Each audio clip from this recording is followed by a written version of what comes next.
നിങ്ങൾ എല്ലാവരും അറിഞ്ഞു കഴിഞ്ഞ ഒരു കാര്യമായിരിക്കും 8th പേ കമ്മീഷൻ വരാൻ പോവാ. അപ്പൊ സാലറി കൂടുമെന്ന് നിങ്ങൾക്ക് എന്തായാലും അറിയാലോ.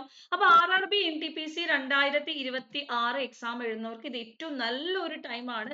കാര്യം എന്ന് പറഞ്ഞാൽ സാലറി കൂടാൻ പോവാണ്. അപ്പൊ നിങ്ങൾ ഇതിൽ റിക്രൂട്ട്മെന്റ് കഴിയുമ്പോഴത്തേക്കും നിങ്ങൾക്ക് 8th പേ സ്കെയിൽ വെച്ചിട്ടുള്ള സാലറി ആയിരിക്കും അവൈലബിൾ ആവുന്നത്.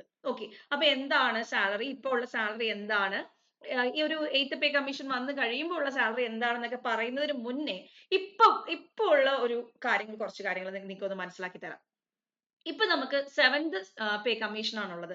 അപ്പൊ 7th പേ കമ്മീഷൻ അനുസരിച്ചിട്ട് നമുക്ക് ബേസിക് പേ എത്രയാണോ അവിടെ നിന്ന് 55% വരെ ആയിരുന്നു നമുക്ക് DA കിട്ടിക്കൊണ്ടിരുന്നത്. എന്നാൽ 2025 ജൂലൈ 1 മുതൽ നമുക്ക് പുതിയൊരു റൂള് വന്നിട്ട് 58% ആക്കിയായിരുന്നു DA. അപ്പൊ ഇപ്പോ സാലറി വാങ്ങിക്കൊണ്ടിരിക്കുന്നവർക്ക് അവരുടെ സാലറി കൂടാതെ ആ സാലറിയുടെ 58%, അതായത് സാലറിയുടെ പകുതി കൂടുതൽ നിങ്ങൾക്ക് DA ആയിട്ട് കിട്ടുന്നുണ്ട് അല്ലെ, 58% DA ആയിട്ട് കിട്ടുന്നുണ്ട്. അപ്പൊ ഞാനൊരു സാലറി സ്ലിപ്പ് കാണിച്ചു തരാം, DA മാത്രം കാണിച്ചു തരാവേ.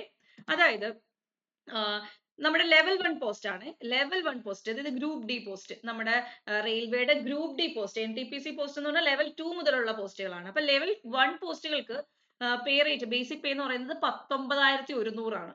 അപ്പൊ 19,100ന്റെ 58% എന്ന് പറയുമ്പോഴത്തേക്കും 10,505. മാത്രമല്ല ഇനിയും റെന്റ് അലവൻസ്, അങ്ങനെ ഒരുപാട് അലവൻസുകളും കാര്യങ്ങളും ഇനിയും ഉണ്ട്. ഇതല്ല നമുക്ക് കയ്യിൽ കിട്ടുന്ന സാലറി. അപ്പൊ ഞാൻ DA മാത്രം കാണിച്ച ബേസിക് സാലറിയുടെ ഒരു പകുതി കൂടുതൽ DAയും കൂടെ കിട്ടുന്നത് കൊണ്ട് തന്നെ സാലറി ഇത്രയാ, ബേസിക് പേ എത്രയാന്ന് ചോദിക്കുമ്പോൾ നിങ്ങൾ മനസ്സിലാക്കേണ്ടത് ഇത് കയ്യിൽ കിട്ടുന്ന പക്ഷെ അതല്ല.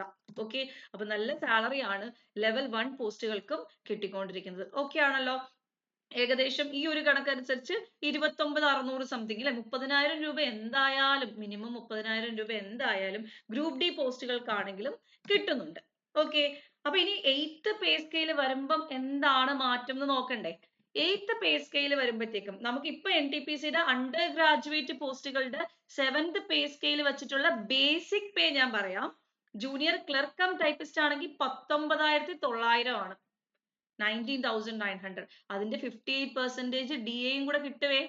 അതുപോലെ തന്നെ account clerk cum typist, train clerk, ഇതിനെല്ലാം ലെവൽ 2 പോസ്റ്റുകളാണ്. ഇതിനെല്ലാം സെയിം സാലറി ആണ്, പ്ലസ് 58% DA. ബാക്കിയുള്ള അലവൻസും കാര്യങ്ങളും കൂടെ ചേർത്ത് നല്ലൊരു എമൗണ്ട് നമുക്ക് ഏകദേശം 30,000 പ്ലസ് എന്തായാലും നിങ്ങൾക്ക് കയ്യിൽ വാങ്ങാനായിട്ട് പറ്റും. അതുപോലെ ലെവൽ 3 പോസ്റ്റ് ആയ കൊമേഴ്ഷ്യൽ കം ടിക്കറ്റ് ക്ലർക്ക്, അതും അണ്ടർ ഗ്രാജുവേറ്റ് പോസ്റ്റ് തന്നെയാണ്. +2 ക്വാളിഫിക്കേഷൻ ഉള്ളവർക്ക് എല്ലാം എഴുതാൻ പറ്റുന്ന ഒരു പോസ്റ്റ് ആണ്. 21,700 ആണ് ബേസിക് പേ. അപ്പൊ അതിന്റെ 58% എന്ന് പറയുമ്പോൾ അതാണ് ഇപ്പൊ സാലറി ആയിട്ട് നിങ്ങൾക്ക് കിട്ടുന്നത്, മെയിൻ ആയിട്ടുള്ള സാലറി അതാണ് കിട്ടുന്നത്. അതുപോലെ ഗ്രാജുവേറ്റ് ലെവൽ പോസ്റ്റുകളാണെങ്കിൽ ലെവൽ 5 ഗുഡ്സ് ട്രെയിൻ മാനേജർ ആണെങ്കിൽ 29,200 ആണ് സാലറി ബേസിക് പേ വരുന്നത്. അതുപോലെ ലെവൽ 6 പോസ്റ്റുകൾക്ക് 35,400. Chief commercial cum ticket supervisor level 6 ആണ്. സ്റ്റേഷൻ മാസ്റ്ററിന്റെ പോസ്റ്റ് ഒക്കെ ലെവൽ 6 ആണ്. അതിനൊക്കെ 35,400 രൂപ. അതിന്റെ 58% ചേർത്ത് നല്ലൊരു എമൗണ്ട് ആണ് നമുക്ക് സാലറി ആയിട്ട് ഇപ്പോ വന്നുകൊണ്ടിരിക്കുന്നത്. അപ്പൊ ഇതിനേക്കാൾ കൂടുതൽ സാലറി ആണ് 8th പേ കമ്മീഷൻ വരുമ്പോൾ. 8th പേ കമ്മീഷൻ വരുമ്പോൾ എങ്ങനെയാണ് സാലറി കാൽക്കുലേറ്റ് ചെയ്യുന്നത് നമ്മൾ പറഞ്ഞുതരാം. അതായത് ഒരു ഫാക്ടർ ഉണ്ട്, ഫിറ്റ്നസ് ഫാക്ടർ എന്ന് പറയും. അതെന്ന് പറയുന്നത് 1.85 to 2.56 വരെയാണ് പറയുന്നത്. 1.85 to 2.56, അതായത് 2.86. അതായത് നമ്മുടെ സാലറിയുടെ 1.85 ടൈംസും കിട്ടാം, അല്ലെങ്കിൽ 2.86 വരെ ആവാം. ഇതിൽ ഏതെങ്കിലും ഒരു റേഞ്ചിലായിരിക്കും നമുക്ക് സാലറി വരുന്നത്. കുറച്ചുകൂടി വ്യക്തമായിട്ട് പറഞ്ഞാൽ, ഇപ്പൊ നിങ്ങളുടെ 7th പേ കമ്മീഷൻ വെച്ചിട്ട് നിങ്ങൾക്ക് ഒരു 18,000 രൂപ സാലറി കിട്ടുന്നെന്ന് വെച്ചാൽ, അല്ലെങ്കിൽ 19,000 രൂപ എന്തായിക്കോട്ടെ, ഞാനൊരു എക്സാമ്പിൾ പറയുവാണ്.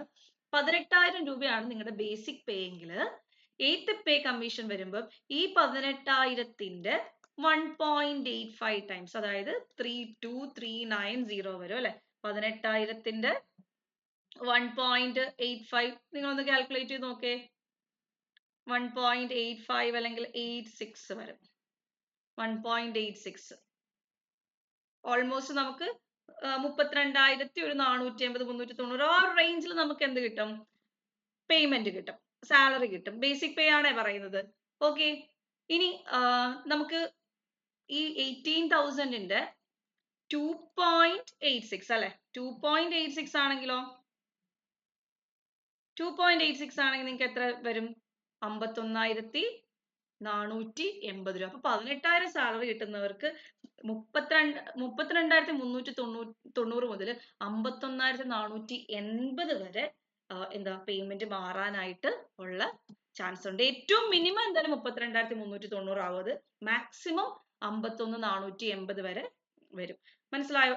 ഒരു ഓൾമോസ്റ്റ് കണക്കാണ്. എന്തായാലും ഇതിന്റെ മിഡിൽ എവിടെയെങ്കിലും ആയിരിക്കാം നിങ്ങളുടെ സാലറി വരുന്നത്. അപ്പൊ നല്ല രീതിയിൽ സാലറി ഇൻക്രിമെന്റ് വരുന്നുണ്ട്. അതുപോലെ DA ആദ്യത്തെ 6 months ജോയിൻ ചെയ്ത ആദ്യത്തെ 6 months 0% ആണെങ്കിൽ പിന്നെ അങ്ങോട്ട് DA കൂടി വന്നിട്ട് അതിന്റെയൊക്കെ കുറച്ചുകൂടെ ഒരു ക്ലാരിഫിക്കേഷൻ നമ്മുടെ ആ 8th പേ കമ്മീഷൻ കുറച്ചുകൂടെ ക്ലാരിറ്റിയിൽ വരാനായിട്ടുണ്ട്.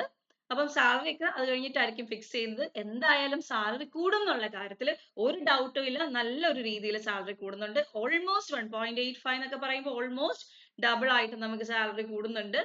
അപ്പം അതൊരു വലിയ കാര്യമാണ്. അപ്പൊ ഇനി എക്സാം എഴുതുന്നവർക്ക് ഗവൺമെന്റ് ജോബിൽ നല്ല സാലറിയോടെ തന്നെ നിങ്ങൾക്ക് ജോലിയിൽ കയറാനായിട്ട് പറ്റും. ഓക്കെ, അപ്പം ഇതാണ് ഇൻഫർമേഷൻ. അപ്പൊ NTPC ഗ്രാജുവേറ്റ് അണ്ടർ ഗ്രാജുവേറ്റ് ഒക്കെ പ്രിപ്പയർ ചെയ്യുന്നവർ ഇതൊന്ന് മനസ്സിലുണ്ടായിരിക്കാം. നല്ലൊരു സാലറി റേഞ്ച് ഒക്കെയാണ് കിട്ടാൻ പോകുന്നത്. സോ നല്ല രീതിയിൽ പ്രിപ്പയർ ചെയ്യാം കേട്ടോ. Thank you.